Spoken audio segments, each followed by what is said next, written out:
Hey, I am Scott Shilstone. I'm here in the Deadline studio at the 2024 Toronto International Film Festival, joined by Seth Worley and Tony Hale of the new film Sketch. Guys, thank you for being here. Thank you for having us. Of Good course. Lord. So, one of the things that really interested me about this film is its sort of meditation on grief and the grieving process and the different ways in which we cope with it. Seth, not only are you director, but you're writer. So where did this story come from and why were you compelled to tell it?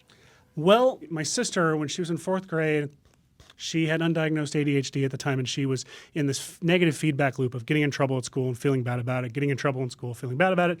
She drew this picture of her teacher getting pelted by arrows, and it was, in hindsight, comically violent, like very funny. At the time, understandably concerning for the adults involved. And she had to go see a counselor, and the counselor said, asked her, did you really want to see this happen to your teacher? And my sister was hesitant at first, but was like, well, yeah, that's why I drew it.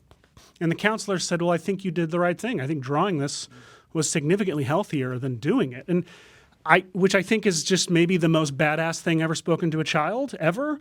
And so, like, even though I still think about that to this day, when I got to be a parent and my daughter brings home these drawings and stories that have a weird amount of parent death and blood and creatures in them, my immediate thought is, she's broken. I failed her, and we're screwed. My daughter is now, gone forever. And that tension, that ability to just completely contradict your own values when it comes to your kids, I found really writable, and especially for this guy at the time. Who, so I did what any logical filmmaker would do, and I wrote it for Tony, but didn't tell him until I knew he liked it, which was like 6 months of notes back and forth. But then we'd go back and forth, and then I'd kind of write in my voice. So it was like we were kind of manipulating each other. I was like giving ideas and like. Right. I was going to say, you're not only acting in this film, but you're also on board as a producer. So what was that like, wearing both hats? So fun. So fun. It was. There's an ownership to it that you don't. I mean, I'm so thankful for all the gigs that I've had, but when you've been there from the beginning and you've seen the script morph and just how special it becomes, I remember the last day we wrapped, and I've never felt like euphoria like that. I was just like, we did it, it was just amazing.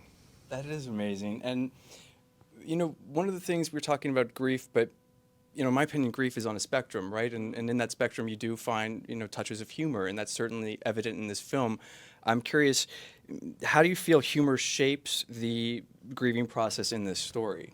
I mean, all of my friends who have gone through the worst stuff are the funniest people that I know. I think that humor is just, it's such a fundamental part of being a human being, and I think to omit it from the process, it's not universal application, but in my experience, of it from the process is unhealthy. Especially for me, just as a storyteller, my stories tend to have a comedy engine. All my favorite movies have a very strong comedic slant. Like, I grew up not knowing Ghostbusters was a comedy and not knowing Back to the Future was a comedy. Those were just cool sci-fi, fantasy, adventure movies. And then you get to be an adult and you're like, this is really funny. And I think that, especially if you're telling a story with a comedy engine, you have the ability to surprise the audience by making them cry. They didn't go in expecting that. They didn't go in expecting to be scared or cry, because they went in expecting to laugh and have a good time. It's a great way to disarm people. Also, though, to add, Seth can't say this about himself, but it's such a specific skill and a tightrope to walk when to bring the comedy in with such a high stakes and dealing with grief, and when to take the tension out, when to take the air out of the balloon. And Seth just walked that line and orchestrated that so beautifully. Well, I learned watching you, pal. Let's just give it right back to each other. So one of the cool things We're being gross.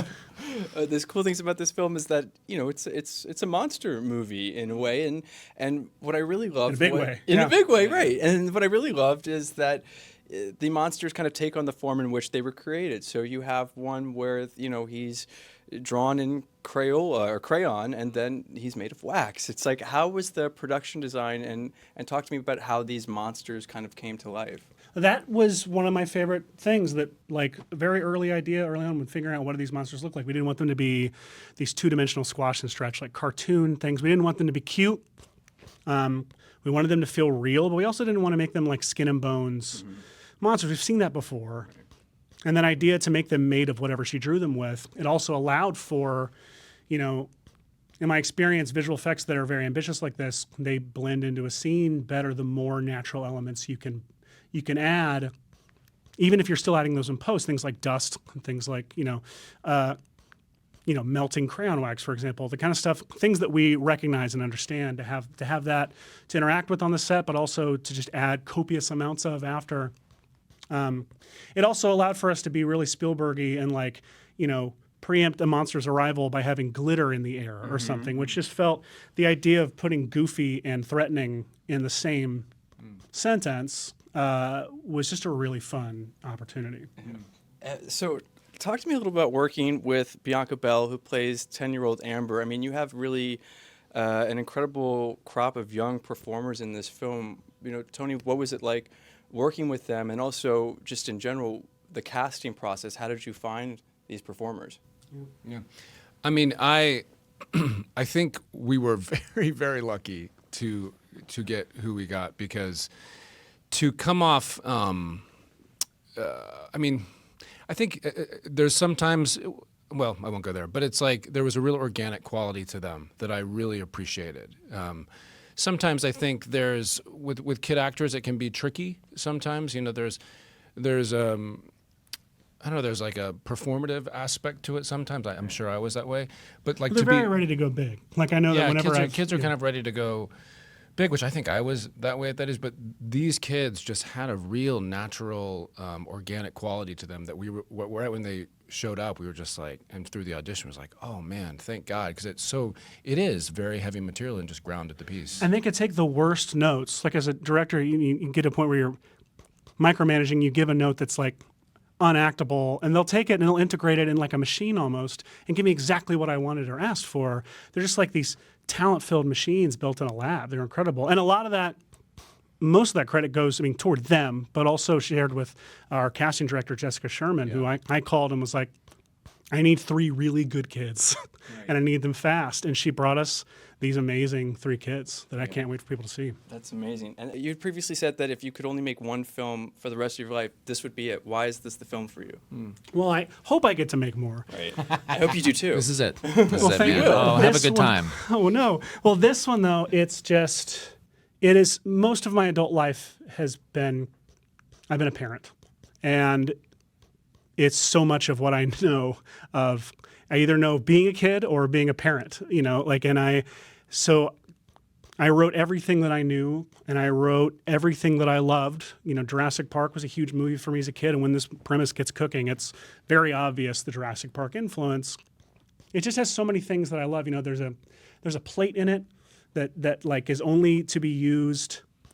Like the family has this like red plate that's only to be used on days when like a special day for one person to have it. That was straight out of my childhood. We had that growing up, and everywhere I could, I put something from my kids or from my childhood and it was just so many things I've wanted to do making a movie. I packed into one movie, and the collaborators and the people that we had on it, from Tony all the way down to crafters like Darcy Carden is Darcy Carden. So Do we have another fun. hour to talk about Darcy?